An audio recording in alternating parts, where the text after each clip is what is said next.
ونضيف لك معلومات يعني أنه هنا في الجزائر لو كان يقوم جزائري بحرق العالم الفلسطيني في الشارع، والشخص اللي يكون مار بجنبه يقوم بحرقه أوتوماتيكيا قبل أن يحرق العالم الفلسطيني. عالم فلسطيني في القلب، العالم الفلسطيني يرفع قبل أن يرفع العلم الجزائري في ملاعبنا وحفلاتنا إلى آخره. صديقي، ابتعد عن الفتنة بين شعبين. احنا إخوة، ما فرقتناش أعداء، وما تقدرش تفرقنا الأعداء. إخواني وأخواتي غزاويين،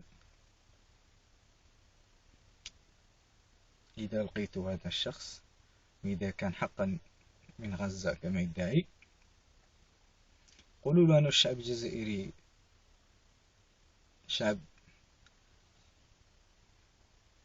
قلبه مفتوح. حتى وإن مسيتنا، احنا نطالبوك أنك تحتذر